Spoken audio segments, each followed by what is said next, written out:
O que eu acho bem importante? Muitas vezes, quando as gestantes chegam pra gente e falam, ah, Mari, eu tava pensando em começar algumas técnicas de indução natural, porque, tô ficando ansiosa, quero ajudar, porque a fulana fez, porque a ciclana usou, porque eu vi no Instagram, porque eu vi no Facebook. Eu sempre sento e converso com elas, né? Eu tento entender por que elas estão querendo ir por este caminho de uma indução natural. Precisa, né? Então, assim, primeiro que eu não uso de rotina nada com nenhuma gestante que eu acompanho. Nem aquelas coisas que todo mundo usa, né?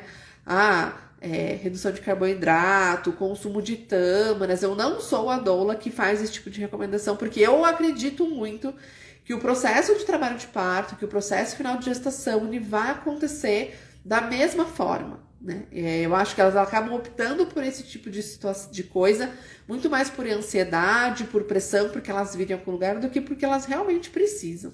A gente pariu milhões de anos sem nada disso e eu acho que tá tudo certo. Se elas me perguntam, eu converso com elas. Eu falo, tá, mas por quê? Como você vai se sentir, por exemplo, se você consumir tâmara todo esse tempo, gastar uma fortuna, você às vezes nem gosta, por exemplo, e você parir com 41 semanas? Ou como você vai se sentir se você lá fizer um monte de indução natural e não acontecer nada? Porque tem mulheres que às vezes começam a pensar em indução natural, vão lá, daí fazer acupuntura, fazem moxa, banho quente, não acontece nada, gente, não tem nem pródromos. Isso gera mais ansiedade ainda. Então eu sou muito clara com elas. Algumas vão falar assim, mas eu acho que eu vou me sentir melhor fazendo alguma coisa e fazendo, entre aspas, a minha parte, e deixar que as coisas aconteçam no tempo que quiser acontecer. E aí eu sento com elas, a gente pode planejar algumas coisas que estão no meu alcance como doula, que eu posso conversar e recomendar. Ou falar, então conversa com o seu médico para ele, pergunta se tudo bem, se você pode, por exemplo, prímula e outras coisas. Mas eu sou a doula que evita muito colocar essas questões de indução natural em rotina. Quando eu estou acompanhando gestantes, né? E aí que faz toda a diferença da anamnese e de eu acompanhar ativamente o pré-natal dessas mulheres. Se eu tenho uma gestante, se eu tô acompanhando uma gestante que existe uma possibilidade grande, por exemplo, dela ter que induzir até 38 semanas, uma hipertensa, uma diabética que tá usando insulina, ou um bebê com restrição, alguma coisa assim, o jogo muda, né? Aí eu sento e converso com ela sobre essa situação. Até porque eu faço um preparo totalmente diferente com elas com relação à indução, sobre as técnicas. E aí sim eu falo sobre técnicas naturais.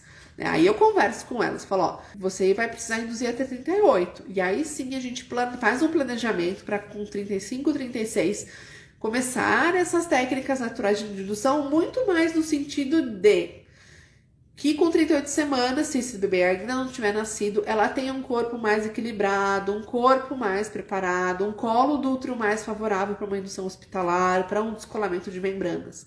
Então eu olho para as induções naturais neste sentido, né? De permitir que o corpo esteja mais equilibrado, que o colo seja mais favorável no início e não necessariamente entrar em trabalho de parto. Coisas que eu não indico, vamos dizer assim, que junto com a equipe eu indico em último caso, que é aquela questão assim, o desespero, sabe?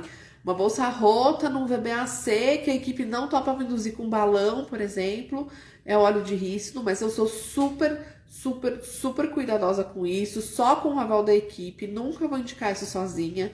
A gente não pode esquecer que o óleo de rícino, ele é tóxico, ele é neurotóxico, ele pode levar a vômito, diarreia, desidratação, né? Então, várias coisas podem vir em decorrência do óleo de rícino. Então, assim, muita gente pergunta, você procura no Instagram, você vê muita coisa sobre isso, um monte de vídeo no YouTube das pessoas banalizando o óleo de rícino, né? Aumenta a taxa de mecônio também, tem estudos lá na Biblioteca Cochrane, para quem quiser pesquisar, que aumenta a taxa de mecônio. Então, eu não incluo isso como uma indução natural junto com os chás, com o sexo, com banhos quentes, né, com prímula, acupuntura. Então, para mim é uma outra história, né? O consumo de tâmaras, por exemplo.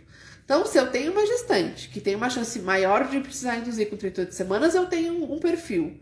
Se eu tenho uma gestante, risco habitual, bebezinho único, maravilhoso, cefálico, que pode chegar a 42 semanas, eu não vejo motivos pra gente, com 38 semanas, começar a cutucar esse corpo que tá perfeitamente funcionando numa gestação completamente funcional. Beleza?